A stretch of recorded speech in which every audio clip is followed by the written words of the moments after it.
So the first thing to look at is this was a math book. This really was a math book. There's a lot of math in it. And so let's look at the hardcore math, which you might call the hardcore mathematicians. Separate out the mathematicians. Well, we have to find the mathematicians. You could go through the list and go through one by one trying to find out who's the mathematician and who's not. But there's another way to do it. There was another list of people who were given a book. James Stirling wrote a book called Methodus Differentialis, which is a book similar to de Moivre's on, it had material on infinite series, again, the mathematics of the day, the leading mathematics of the day, and he had written out a list in his notebook of who he was giving his book to. One of the recipients was a French mathematician philosopher named Pierre de Maupertuis, and he also subscribed to de Moivre's book, and you can see how the continental mathematicians felt about British mathematics in 1730. He says this business of series, the most disagreeable thing in mathematics, is no more than a game to the English. This book, which is the one he got, which was Stirling's, and that of Monsieur de Moivre are the proof. So this was a very specialized audience. This book was written for a very specialized audience, written in Latin, so it was also meant for an international audience. And you only have, now the people in green are the mathematicians. So there are only a very few people who are subscribing to this book who are actually mathematicians. And this one guy out here, and you notice that all the mathematicians are fellows of the Royal Society, except for this one guy out here, number 86, colored in green. Number 86, colored in green, turns out to be the bookseller William Innes, who bought the book for a fellow named Gabriel Kramer, who was a mathematician. And so this is essentially a mathematician. Kramer was also in the Royal Society, so 86 really should be over there, because this is really not William Innes, who is on the list, but Gabriel Kramer. So what's common is all of these mathematicians are in the Royal Society. One of them turns out to be an MP for some reason, but they're mostly within the Royal Society. This guy, the MP, is also a cousin of an aristocrat, so that's why he's up there. So you can see that, again, the commonalities among the mathematicians are the Royal Society. If we look at the physicians, most of them, again, are within the Royal Society, which you would think would be de Moivre's main knowledge group. Those are the intellectuals with whom he interacted. So the people in red are the physicians.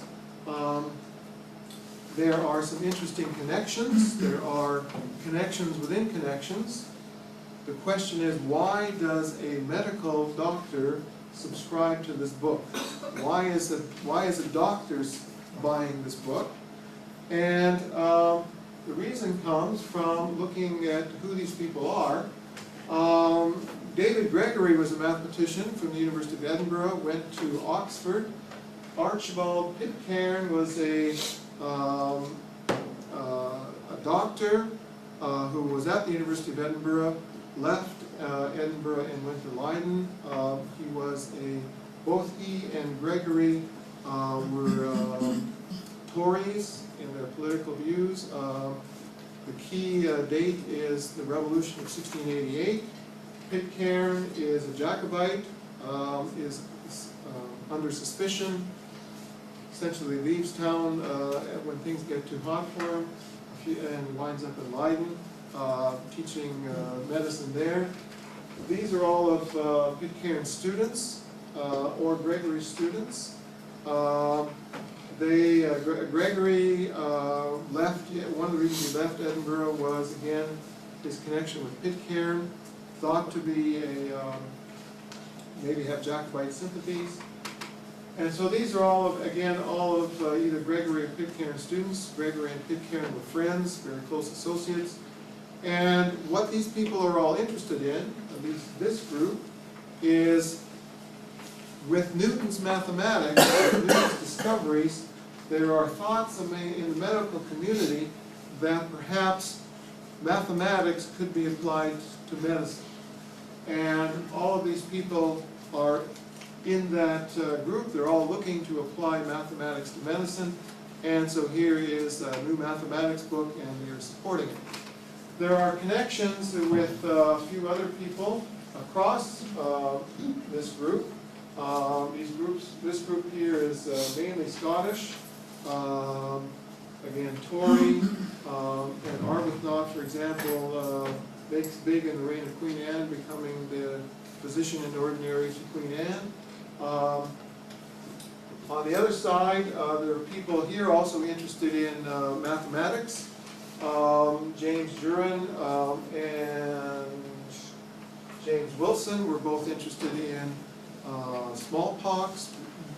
Did inoculation against smallpox do any good? It's essentially a mathematical argument of competing risks. If you can either die from the smallpox inoculation, or you can survive the smallpox inoculation and then be saved from smallpox, or you could die from smallpox. So which is the greater risk? And so again, all of these people are interested in mathematics as physicians, and again, interested in applying mathematics to medicine. The interesting thing about this is that half the group are Tories, and we'll find out that as we go along, we find out that the major group is adherents to the Whig faction. And so these people aren't really friends of de Moivre. When you look at another book that de Moivre had written, he mentions all of his friends by name, and he mentions Arbuthnot, but doesn't call him by name. You can only tell it's Arbuthnot because he refers to one of Arbuthnot's publications. Everyone else that he mentions is mentioned as a friend. And so these guys really aren't friends.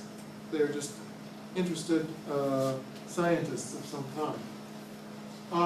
So when we look at the Huguenots, though they turn out to be in blue, which didn't turn out very well.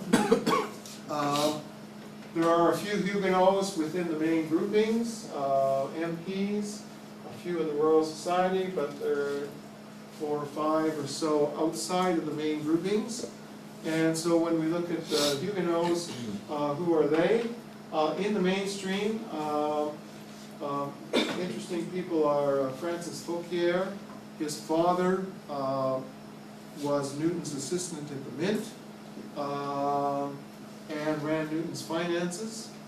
And so it's possible that this Fouquier learned mathematics from de Moivre through connections to his father and to Newton. On the other side, people outside the mainstream, this might just be a friend of de Moivre's. He happened to live in the same area of London. He is a distiller. Thomas Garnier marries the sister of the aristocrat to whom de Moivre dedicated the second edition of the Doctrine of Chances. So there's again some interesting connections to his work in probability. Abraham Muir is the son of another Abraham Muir, and the Abraham Muir Sr. taught at Saumur, where de Moivre studied. And he was at Saumur at the time that de Moivre studied there. So that there are connections going back, possibly with Newton. There are connections also going back to de Moivre's first entry into England.